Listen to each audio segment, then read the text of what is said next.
Bonjour, bonsoir.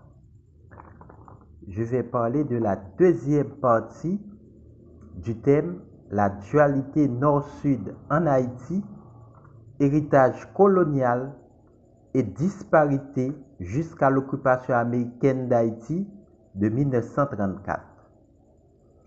Au cours de cette deuxième partie, je vais présenter la question économique, la question idéologique. Le Nord, mieux irrigué, plus fertile, a longtemps été le centre de la richesse coloniale, tandis que le Sud, plus sec et montagneux, a connu un développement plus difficile. La France, en quête de denrées d'exportation, le sucre, le coton et le café, a instauré l'économie de plantation qui a facilité la présence d'une main-d'œuvre créole en majorité dans la province du Nord, expliquant l'insurrection servile d'août 1791. Les préjugés coloniaux ont permis des restrictions économiques à l'encontre des affranchis, qui sont des propriétaires moyens. La Révolution française a ébranlé l'édifice gouvernemental de la colonie. La division des Blancs a propulsé les anciens libres et les nouveaux libres dans la sphère militaire, facilitant l'acquisition de terres par les partisans d'André Rigaud dans l'Ouest et le Sud, et ceux de Toussaint Louverture dans l'Artibonite et le Nord. Quand on parle d'anciens libres, je parle des affranchis de Saint-Domingue qui ont obtenu leur liberté avant le 29 août 1793. Et quand je parle de nouveaux libres, je parle des esclaves qui ont été libérés à partir de la proclamation du 29 août 1793.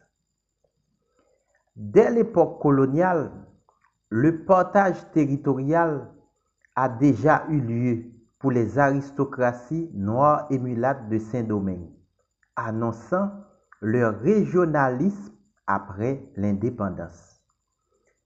Et les bossals devenus les paysans ont vu leurs droits bafoués par l'utilisation des contraintes, l'application du caporalisme agraire et les lois agraires ou les codes ruraux.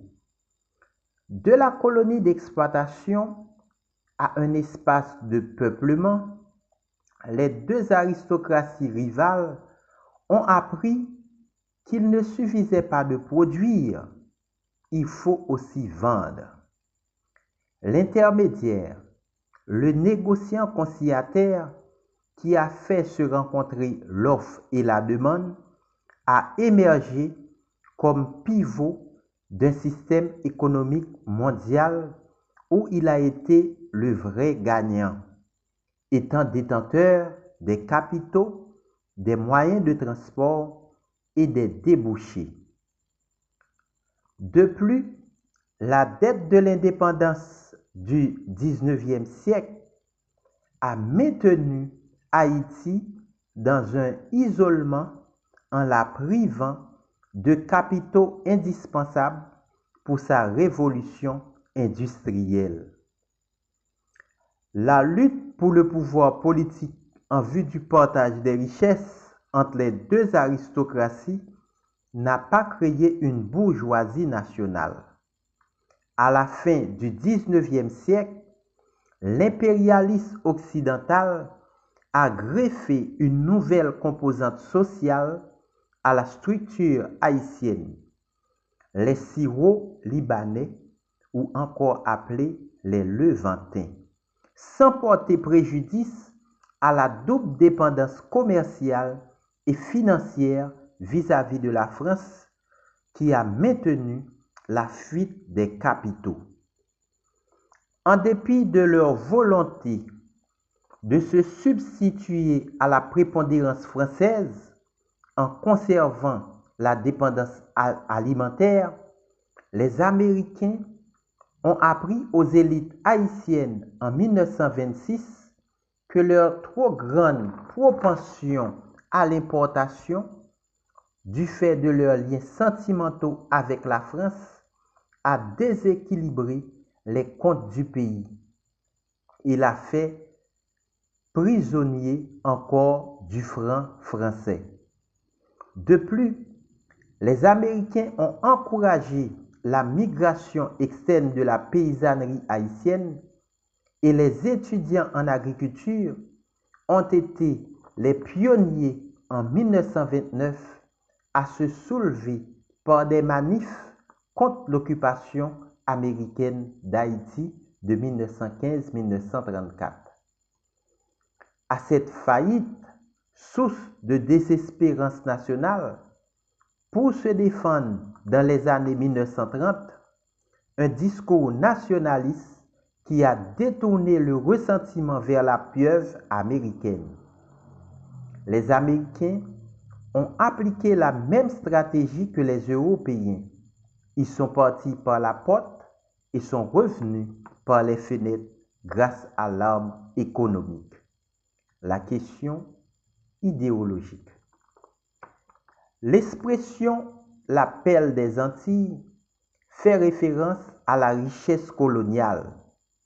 Mais à cette donnée économique, l'année 1804, qui n'a pas été un poisson d'avril, ajoute le combat du nègre pour faire admettre son statut d'homme. La perle des Antilles de la période nationale tarde à arriver, à la fois parce que le gouvernorat de Toussaint Louverture a été récupéré par le parti colon composé des émigrés blancs et on a suivi le modèle légué par ce père fondateur aux grandes dames de la rébellion des cultivateurs armés, ayant leur langue, leur religion et leur aspiration. Parce que Haïti était isolé des courants mondiaux, en particulier la révolution industrielle, les progrès techniques dans les productions de sucre, de cacao tardent à venir. La révolution militaire aussi, qui a rendu inopérante l'armée indigène lors des campagnes de l'Est, et l'ignorance des doctrines économiques. Et parce que Haïti était bousculé par les courants mondiaux. L'introduction de la franc-maçonnerie en Haïti, de la secte protestante wesleyenne, du catholicisme, de l'anglicanisme, les informations infiltrant dans l'espace haïtien concernant les doctrines politiques ou le printemps des peuples en 1848, d'où les critiques en France de l'Empire Faustin Ier et le rôle des ambassades étrangères au XIXe et XXe siècle en Haïti. C'est la fin de la deuxième partie, mais on n'a pas encore terminé avec la question idéologique. Je vous demande de vous abonner si vous appréciez. Merci. Bonjour.